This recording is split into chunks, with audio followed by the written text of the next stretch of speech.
Shalom saudara yang dikasih Tuhan. Ya, perkenalkan saya, mungkin ada yang belum kenal. Saya dipercaya Tuhan menggembalakan di GBI Rembang ya, di mana dulu Bapak Ibu Gembala Saudara pernah pelayanan di sana ya, melayani bersama dengan kami. Dan saya diantar oleh kedua anak rohani saya yang mengasihi Tuhan ya, di mana saya ditemani ya, namanya Bu Eng dan Ing. Jadi gampang ingatnya Eng dan Ing gitu saudara ya. Dia menemani saya untuk sampai di Jatibarang ini. Sungguh suatu anugerah yang luar biasa kalau saya ini masih bisa berdiri di hadapan saudara ya. Kalau bukan karena anugerah Tuhan, saya tidak bisa berdiri di hadapan saudara malam hari ini ya. Sebab Tuhan itu begitu luar biasa menyelamatkan hidup saya saudara ya. Walaupun ada banyak proses yang saya alami, tapi saya bersyukur karena Tuhan memberikan kepada saya kuasa kebangkitannya untuk saya menang dari segala sesuatu. Ya, karena itu saudara yang dikasih Tuhan, malam hari ini saya rindu untuk kita ini bersama-sama ya, untuk melihat di dalam masa-masa di mana kita ini sedang diproses oleh Tuhan, saudara ya. Di dalam hidup manusia di bumi ini tidak ada orang yang pernah lepas dari masalah. Ya, semuanya itu pasti pernah mengalami. Betul saudara? Semua manusia di bumi ini pasti pernah mengalami yang namanya itu masalah. Meskipun itu hamba Tuhan sekalipun saudara ya. Karena lewat masalah itu sebetulnya Tuhan itu adalah cara Tuhan untuk apa saudara? Untuk memproses kita ya. Lewat masalah itu cara Tuhan untuk memproses kita supaya apa saudara? Supaya kita ini semakin mengerti apa yang menjadi kehendak Tuhan atas hidup kita. Amin saudara ya. Dalam melalui masalah-masalah yang kita alami saudara, itu akan membuat saudara dan saya itu benar-benar memahami gitu ya, apa maksud Tuhan pada waktu kita ini sedang diproses oleh Tuhan saudara. Karena melalui masalah itu saudara, melalui penderitaan, kesulitan, kesusahan yang kita alami, sesungguhnya saudara itu menjadi alat Tuhan. Untuk apa saudara? Untuk memurnikan dan menguji serta menyempurnakan iman kita. Amin. Memurnikan, menguji dan menyempurnakan iman kita. Di dalam 1 Korintus 10 ayat 13 Rasul Paulus berkata demikian. Pencobaan-pencobaan yang kamu alami ialah pencobaan-pencobaan biasa ya, yang tidak melebihi kekuatan manusia. Sebab Allah setia dan karena itu Ia tidak akan membiarkan kamu dicobai melampaui kekuatanmu. Pada waktu kamu dicobai, Ia akan memberikan kepadamu jalan keluar sehingga kamu dapat menanggungnya, saudara.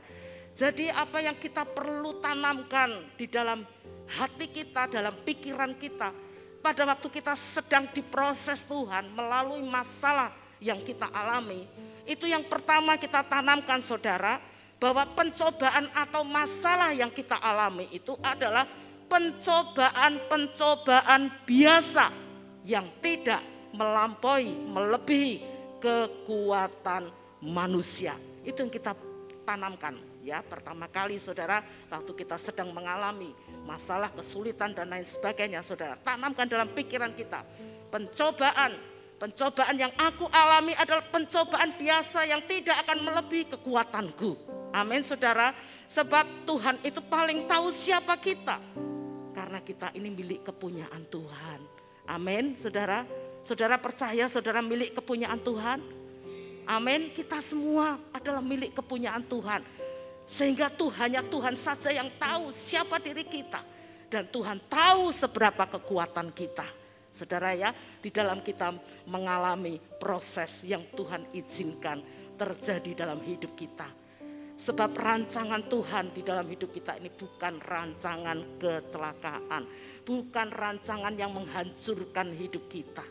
Tetapi rancangan Tuhan itu adalah rancangan yang memberikan kepada kita hari depan yang penuh dengan harapan, saudara.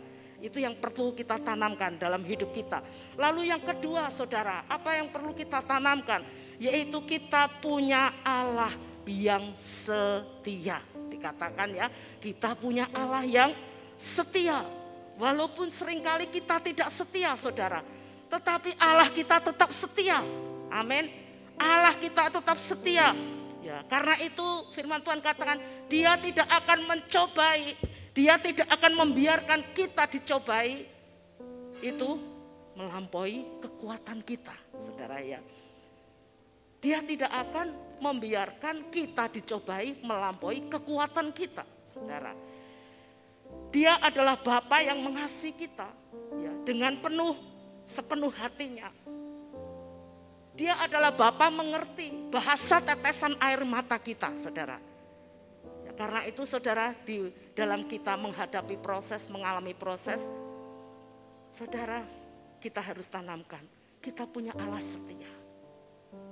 Dia mengerti bahasa tetesan air mata kita, saudara. Dia tidak akan pernah membiarkan kita ini berjalan sendiri. Amin, saudara. Dia akan selalu menyertai kita, saudara. Sebab Dialah Bapa yang turut bekerja di dalam segala perkara yang kita alami untuk mendatangkan kebaikan. Amin. Bagi siapa, saudara? Bagi setiap kita yang mengasihi Tuhan, yang terpanggil sesuai dengan rencananya. Sekarang pertanyaannya, apakah saudara mengasihi Tuhan? Amin. Kalau saudara mengasihi Tuhan, tidak usah takut dengan masalah. Karena Tuhan itu pasti turut bekerja ya, untuk mendatangkan kebaikan dalam hidup kita, saudara. Karena Dia adalah Bapa yang mengasihi kita, saudara. Kita tidak akan pernah dibiarkan Tuhan untuk berjalan sendiri. Sebab Tuhan itu akan menyertai kita. Lalu yang ketiga, saudara, pikirkan, tanamkan dalam pikiran kita, saudara, dalam hati kita, bahwa Tuhan itu akan memberikan kepada kita jalan keluar. Amin. Sehingga kamu dapat menanggungnya. Amin, saudara. Oleh sebab itu sebagai anak Tuhan, jangan stres kalau ngalami masalah. Betul, saudara? Tanamkan dalam pikiran kita bahwa kita punya Bapa yang mengasihi kita, Bapa yang setia, Bapa yang tidak akan membiarkan kita dicobai melampaui kekuatan kita. Kita punya Bapa yang selalu menyertai kita dan memberikan jalan keluar sehingga kita dapat menanggungnya. Saudara yang dikasihi Tuhan, Bapa kita memberikan jalan keluar kepada kita itu tepat pada waktunya. Amin, saudara. Tepat pada waktunya. Saya sering kali ngalami, saudara, yang namanya proses Tuhan itu. Tapi Tuhan itu tidak pernah terlambat menolong saya, saudara. Tepat pada waktunya Tuhan itu tolong, saudara. Memberikan jalan keluar sehingga kita dapat menanggungnya. Amin, saudara. Dalam 1 Petrus 1 ayat 6 sampai 7 itu berkata demikian, bergembiralah akan hal itu, sekalipun sekarang ini kamu seketika harus berduka cita oleh berbagai-bagai pencobaan. Maksud semuanya itu ialah untuk membuktikan kemurnian imanmu yang jauh lebih tinggi nilainya daripada emas yang fana, yang diuji kemurnian dengan api, sehingga kamu memperoleh pujian dan kemuliaan dan kehormatan pada hari Yesus Kristus menyatakan dirinya. Pada waktu Tuhan izinkan kita mengalami proses, saudara, proses pemurnian dan pengujian iman kita ini, saudara, sungguh Tuhan itu, saudara, Dia ini ingin membuktikan akan kemurnian iman kita. Amin. Jadi karena itu, saudara, kenapa Tuhan harus membuktikan kemurnian iman kita? Sebab ada banyak umat Tuhan, saudara, itu banyak yang begitu mudah ngomong saya mengasihi Tuhan. Begitu mudah saya ngomong saya setia sama Tuhan. Tapi setelah diuji ya, dengan persoalan yang Tuhan izinkan terjadi atas hidup kita, ada banyak umat Tuhan yang akhirnya saudara, mereka ini tidak seperti apa yang dia katakan. Betul? Pada waktu Tuhan izinkan saya diproses, Tuhan itu berbicara dalam hati nurani saya. Dia berkata demikian, anakku, sudah waktunya engkau tidak hanya berkata-kata, tapi kamu harus membuktikan. Kalau ngomong gampang, betul? Saya menyampaikan firman khotbah gini gampang. Saudara jangan takut, kan gitu mungkin ya. Jangan cemas, jangan khawatir. Tapi kalau saya hanya ngomong, tidak mengalami, saya tidak bisa membuktikan. Betul? Iman saya. Nah, Tuhan itu ingin membuktikan iman kita, saudara. Lewat apa? Proses masalah yang Tuhan izinkan terjadi atas hidup kita. Ya, Tuhan ingin membuktikan apakah sungguh kita ini mengasihi Tuhan, saudara. Kalau kita sungguh-sungguh mengasihi Tuhan, saya percaya saudara, apapun yang terjadi, kita mau tetap berkata Tuhan itu baik. Amin saudara. Apapun yang terjadi, iman kita tidak akan goyah, saudara. Sebab kita percaya kita punya Allah yang setia, Allah yang mengasihi kita, Allah yang tidak pernah membiarkan kita dicobai melampaui kekuatan kita, saudara. Karena itu saudara yang dikasih Tuhan, hari-hari ini kita sangat membutuhkan iman yang semakin berakar kuat di dalam Tuhan. Amin saudara. Hari tidak semakin baik. Betul? Karena itu kegenapan firman Tuhan. Firman Tuhan berkata, ketahuilah pada hari yang terakhir akan datang masa yang sukar. Di situ dikatakan. Saudara, karena itu saudara, sebagai umat yang dikasihi Tuhan, kita membutuhkan iman yang semakin kuat, berakar kuat di dalam Tuhan. Saya menyampaikan ini bukan hanya karena ngomong doang, saudara ya, karena saya mengalaminya.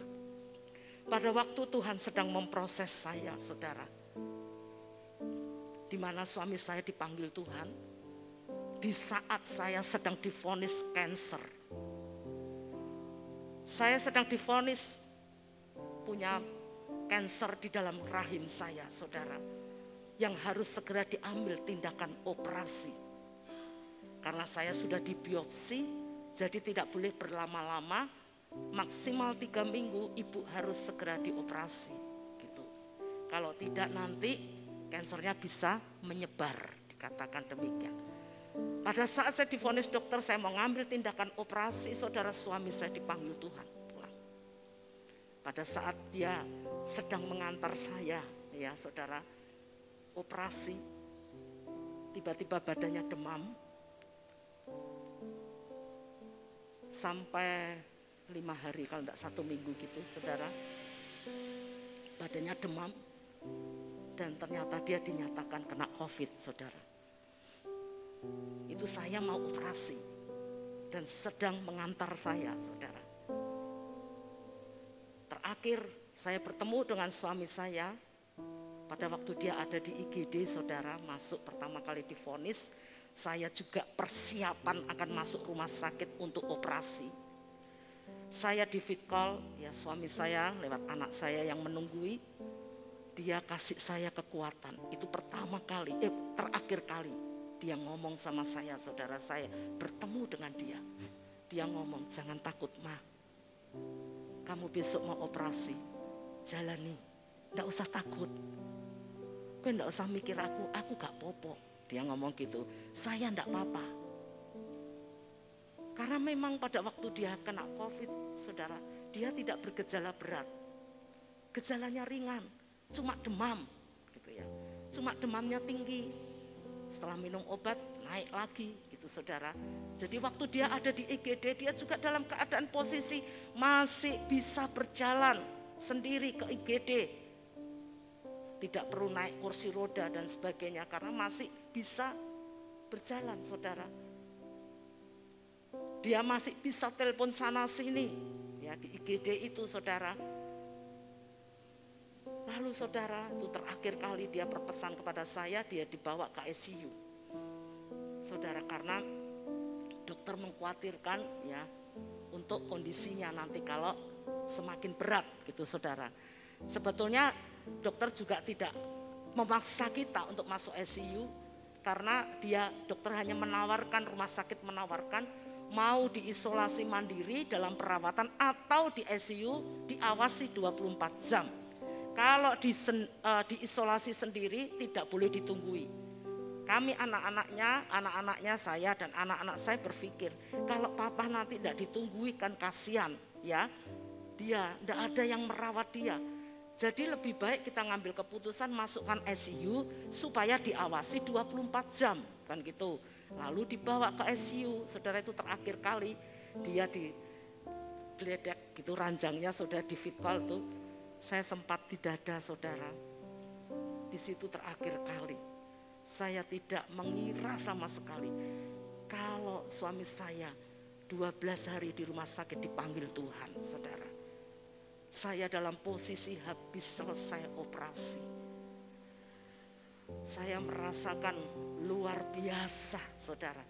Proses ya, masalah yang saya alami ini, saudara.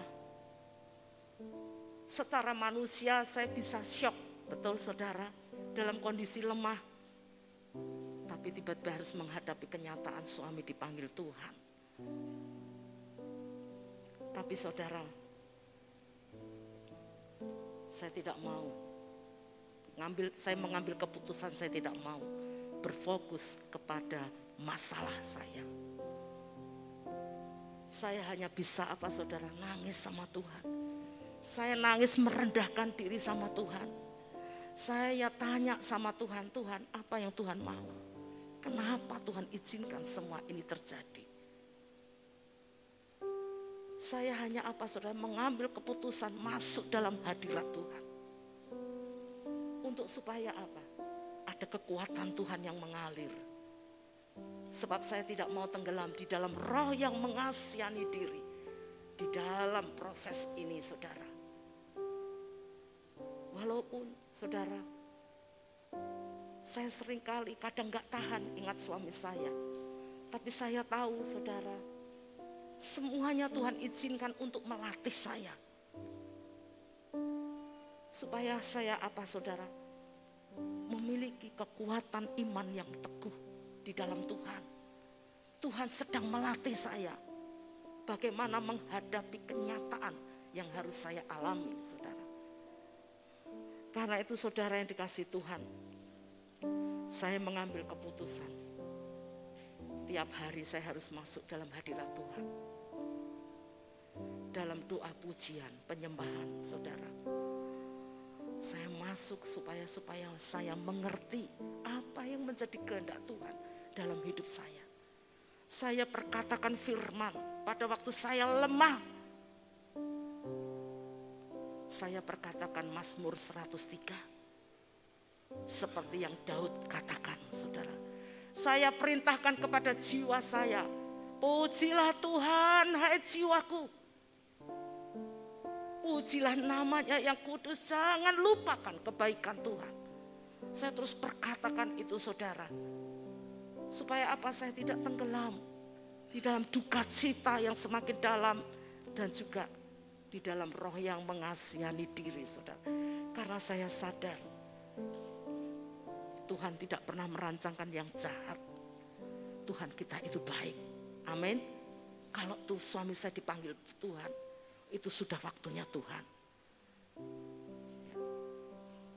Saya mencoba membawa pikiran saya ini, saudara, menaruh pikiran dan perasaan yang ada di dalam diri saya ini untuk tunduk dalam pikiran dan perasaan Kristus. Saya perkatakan terus, tunduk pikiranku, tunduk pada pikiran Kristus, perasaan Kristus. Aku mau taruh pikiran dan perasaan Kristus. Aku tidak mau cengeng. Aku harus bangkit. Imanku harus bangkit. Imanku harus kuat, gitu saudara. Saya perkatakan firman tiap hari. Saya ngomong sama tubuh saya di kemo saudara ya 6 kali. Saya ngomong tubuhku bait Allah. Tubuhku bait Roh Kudus. Aku percaya Tuhan, Kau sudah tebus aku di atas kayu salib. Segala penyakitku oleh bilur-bilur-Mu aku disembuhkan. Saya perkatakan itu terus saudara tiap hari perkatakan tubuhku bait Roh Kudus, oleh bilur Yesus aku disembuhkan, darah Yesus membebaskan aku dari segala penyakit kanker yang ada dalam tubuhku. Terus tak perkatakan. Kalau saya mulai lemah saudara, Mazmur 103 saya ucapkan lagi. Saya perintahkan kepada jiwa saya sendiri. Siapa yang bisa menguatkan kita selain dari diri kita sendiri yang harus bangkit. Amin saudara. Bangkit dari diri kita dalam menghadapi proses ini. Kita harus meyakinkan diri kita bahwa Tuhan tidak pernah merancangkan yang jahat dalam hidup kita. Amin saudara. Saya bangkitkan ngomong puji Tuhan. Pujilah Tuhan ya jiwaku. Tuhan sudah mengampuni segala kesalahanmu. Tuhan sudah menyembuhkan segala penyakitmu. Tuhan sudah menebus hidupmu dari lubang kubur. Saya ngomong gitu. Dan memahkotai hidupmu dengan kasih setia dan rahmat. Saya perkatakan sampai iman saya bangkit lagi saudara. Iman saya timbul lagi. Saya percaya firman Tuhan itu memberikan kekuatan iman kepada kita. Amin. Karena itu dalam menghadapi proses masalah, jangan menjauh dari hadirat Tuhan. Amin saudara. Jangan menjauh dari hadirat Tuhan. Justru kita harus masuk lebih dalam, mencari Tuhan. Apa yang Tuhan mau dalam hidupku? Supaya kita semakin mengerti saudara. Apa yang harus kita lakukan? Saudara, mari saudara yang dikasih Tuhan hari-hari ini kita tingkatkan kualitas iman kita di hadapan Tuhan. Amin. Tingkatkan kualitas iman kita. Tidak hanya sekedar kita nyanyi, memuji Tuhan, tapi kita sungguh mau praktek menghidupi apa yang dikatakan oleh firman Tuhan. Amin saudara. Kita perkatakan dan kita hidupi saudara apa yang dikatakan oleh firman Tuhan. Firman Tuhan berkata, orang benar akan hidup oleh iman. Orang benar itu akan hidup oleh iman. Tanpa iman, orang itu tidak berkenan kepada Tuhan. Sebab barang siapa berpaling kepada Allah, ia harus percaya bahwa Allah itu ada. Amin.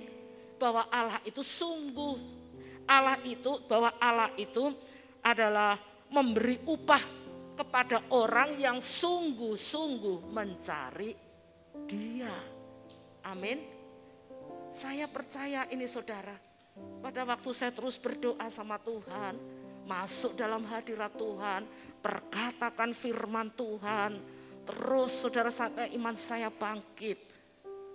Suatu saat Tuhan berbicara betul kepada saya saudara.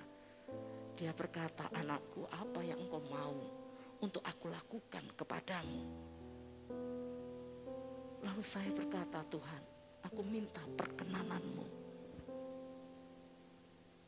Pada waktu saya bangun ya dari tidur saya karena perkataan yang Tuhan sampaikan itu, pada waktu subuh antara saya bangun atau tidak saudara.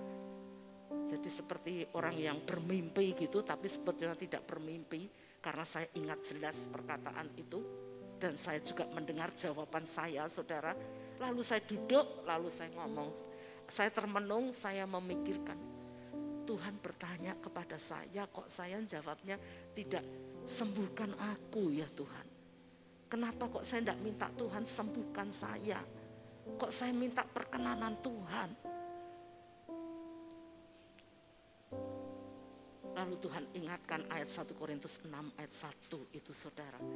di mana Tuhan berkata, pada waktu aku berkenan, aku akan mendengarkan engkau. Dan pada waktu aku pada waktu aku berkenan, aku akan mendengarkan engkau. Pada waktu aku menyelamatkan, aku menolong engkau.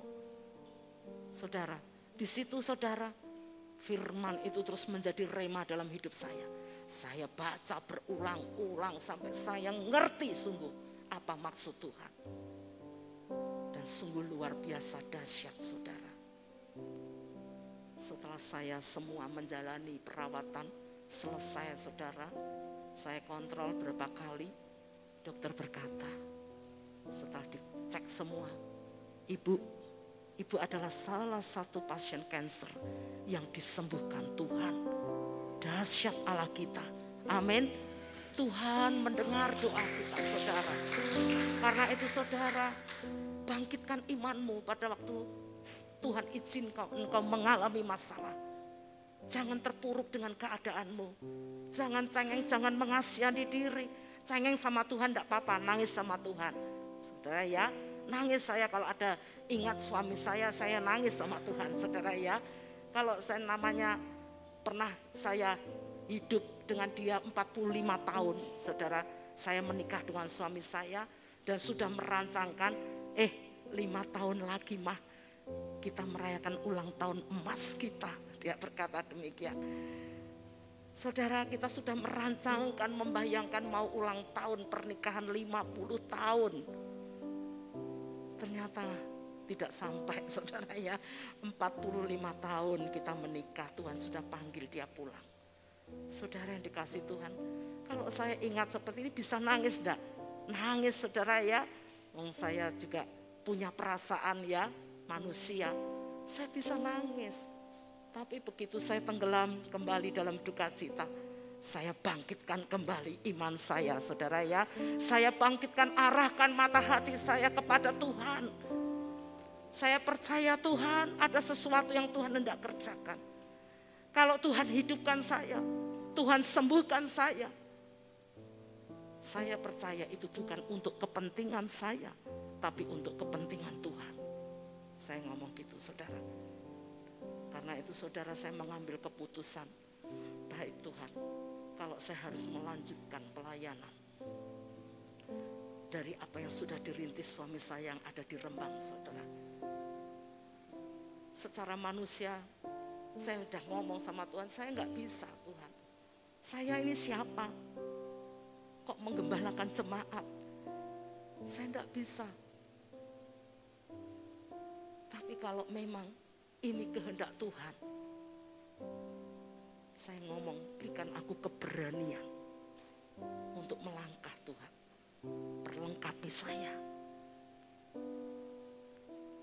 Saudara yang dikasih Tuhan, mari hidup kita ini milik Tuhan. Amin. Karena itu mari kita hidup bagi Tuhan saudara. Kita tidak lagi hidup bagi diri sendiri. Kalau Tuhan masih izinkan saudara bernafas dengan sehat, coba renungkan saudara, untuk apa?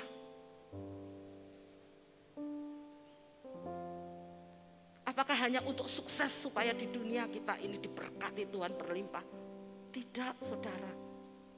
Tapi Tuhan punya rencana. Tuhan mau pakai hidup kita. Amin. Tuhan mau pakai hidup kita saudara sebagai alat bagi kemuliaannya. Supaya lewat hidup saudara dan saya, nama Tuhan ditinggikan dan dipermuliakan. Amin. Lewat hidup kita semua saudara, ada banyak jiwa-jiwa yang belum mengenal Tuhan. Mereka akan datang kepada Tuhan karena melihat kesaksian hidup kita, karena melihat hidup kita yang mempermuliakan nama Tuhan. Kita tidak lagi hidup bagi diri sendiri saja, egois, hanya memikirkan diri kita sendiri. Tapi kita hidup bagi Tuhan. Kita mau peduli dengan pekerjaan Tuhan. Kita mau peduli dengan jiwa-jiwa. Saya percaya saudara, kalau saudara lakukan apa yang menjadi bagian kita, yaitu menggenapi apa yang menjadi rencana Tuhan atas hidup kita masing-masing. Saudara tidak usah khawatir dengan kehidupan kita. Amin. Tuhan itu yang akan menolong kita. Tuhan yang menyertai kita. Tuhan yang memberi jalan keluar kepada kita. dan Tuhan yang menjamin masa depan kita. Amin saudara. Kita dipersiapkan Tuhan untuk jadi berkat. Amin. Dunia mengalami kesulitan, tetapi anak-anak Tuhan akan diberkati Tuhan. Amin. Supaya kita jadi berkat saudara. Itulah yang Tuhan mau. Lewat hidup kita nama Tuhan dipermuliakan. Karena itu saudara, mari kita bangkit. Bangkitkan iman kita saudara ya. Kita harus ingat, tanamkan dalam pikiran kita. Masalah yang kita alami tidak akan melebihi kekuatanku. Sebab aku punya Allah yang setia. Allah yang memberikan jalan keluar dalam setiap persoalan yang aku alami. Karena itu apa yang menjadi tujuan hidupku hanya satu. Menyenangkan hati Tuhan. Amin saudara. Kalau kita menyenangkan hati Tuhan, saya percaya saudara, tidak usah khawatir dengan kehidupanmu. Betul? Saya adalah saksi hidup saudara. Melayani Tuhan bersama dengan suami saya. Kalau saya mau komplain, berontak sama Tuhan, saya bisa ngomong, Tuhan kenapa suamiku mbok panggil meninggal dengan COVID, melalui COVID. Suami saya meninggal melalui COVID saudara. Tidak ada yang nunggui, tidak ada yang maisong. Dia tidak pakai jas. Kalau kita punya keluarga yang meninggal biasanya kan dikasih jas gitu ya. Wah, suami saya tidak saudara. Di rumah sakit saya melihat di video itu cuma dibungkus plastik kuning itu ya, oranye, pakai celana pendek. Baju ala kadarnya yang dia bawa. Karena saya tidak persiapan jas saudara, tidak persiapan celana panjang. Nah, siapa yang mengira dia dipanggil Tuhan? Kan gitu saudara. Orang sakit COVID meninggal kan harus segera dikubur, kan gitu. Jadi dia pakai ala kadarnya. Secara manusia saya nangis, saudara, nangis. Kenapa Tuhan? Suami saya kan sudah mengabdi sama Engkau. Dia sudah melayani Tuhan, tinggalkan semua bisnisnya. Demi untuk apa? Mau hidup bagi Tuhan. Tapi kenapa Tuhan izinkan semua ini? Saudara yang dikasih Tuhan, mari kita arahkan mata hati kita kepada Tuhan. Amin. Saya arahkan kembali mata hati saya kepada Tuhan. Anak saya berkata demikian. Mi, yang penting bukan cara matinya, tapi cara hidupnya. Anak saya berkata demikian. Tuhan Yesus mati di atas kayu salib. Dalam keadaan juga tidak pakai jas, saudara. Betul? Jadi yang penting cara hidupnya. Karena itu saya percaya, saudara, suami saya sudah ada bersama Tuhan. Karena apa saudara? Saya melihat dia punya iman yang luar biasa. Dia selama ini punya iman yang luar biasa, saudara.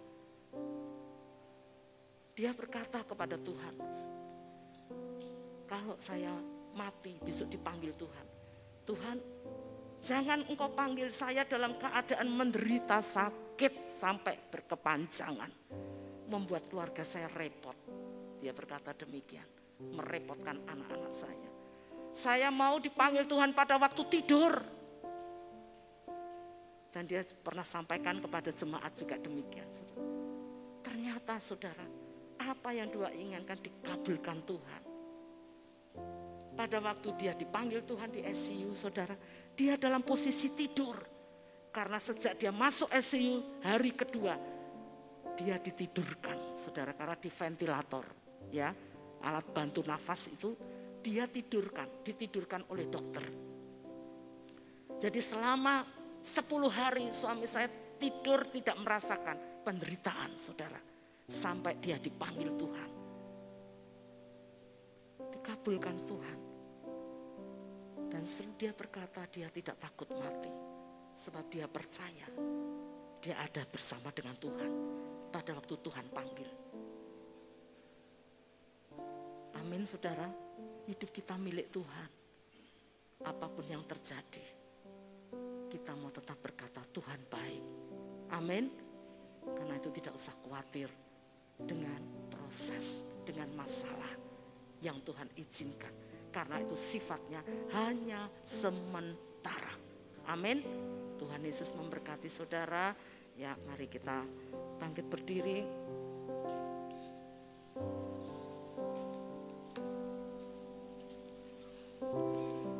Kita pujikan pujian ini.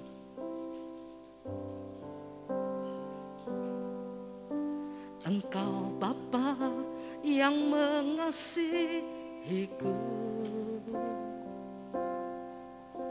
tak kau pandang bentuk dan rupaku.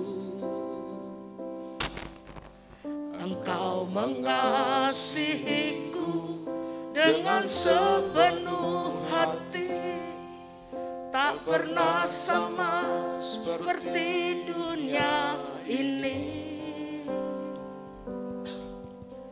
Engkau Bapa yang mengajariku melewati badai langit biru. Kau yang buatku terbang bagaikan raja wali, mengatasi segala pencobaan. Kau Bapakku yang baik, mengerti bahasa tetesan air mata, tak kau biarkan ku berjalan sendirian. Sebab kau Bapakku yang baik, Engkau baik. Katakan dari awal, Engkau Bapa yang mengasihiku, Engkau Bapa yang mengasihiku, tak kau pandang bentuk dan rupaku. Engkau mengasihiku dengan sepenuh hati, tak pernah sama seperti dunia ini. Engkau Bapa yang mengajar melewati badai langit biru. Kau yang buatku terbang bagaikan raja wali, mengatasi segala pencobaan. Kau Bapakku yang baik, mengerti bahasa tetesan air mata, tak kau biarkan ku berjalan sendirian. Sebab kau Bapakku yang baik, kau Bapakku yang baik, mengerti bahasa tetesan air mata, tak kau biarkan Ku berjalan sendirian. Sebab Bapakku yang baik, Kau sungguh baik.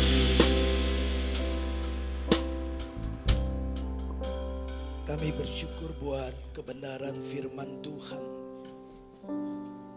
yang diimpartasikan dari hati yang mengasihi Tuhan. Bukan hanya dengan kata-kata, tapi kehidupan yang dipraktekkan, kehidupan yang dibagikan. Kami bersyukur Firman-Mu memberi kami kekuatan. Kalau hari-hari ini kami sedang menghadapi tantangan, atas seizin Tuhan, kami mau ingatkan diri kami bahwa Tuhan tidak akan pernah membiarkan itu melampaui kekuatan kami. Bahkan kalau Tuhan izinkan kami menghadapi tekanan kehidupan, waktu Tuhan mengizinkan kami menghadapi masalah, Kau telah berfirman, Engkau akan memberikan kepada kami jalan keluar supaya kami dapat menanggungnya. Terima kasih buat firman Tuhan yang sudah disampaikan buat kami. Kami bersyukur kami punya Tuhan yang setia. Kami bersyukur kami punya Tuhan yang tidak pernah meninggalkan kami. Terima kasih Bapa di surga, berkati hamba firman-Mu yang telah menyampaikan isi hati-Mu buat kami. Sehingga kami mengerti bahwa ujian untuk kemurnian iman kami semuanya kemudian akan berakhir pada kemuliaan hanya bagi nama Tuhan saja. Terima kasih, berkati hamba-Mu dengan hikmat-Mu, pengurapan, pewahyuan, penyingkapan rahasia-rahasia firman. Tuhan juga tambahkan kekuatan, kesehatan, berkati pelayanan penggembalaannya, supaya lewat hidup yang dipersembahkan kepada Tuhan, semakin banyak orang boleh dibawa berjumpa dengan Tuhan. Terima kasih, bagi Tuhanlah segala pujian dan kemuliaan. Di dalam dan demi nama Yesus Kristus kami mengucap syukur dan berdoa.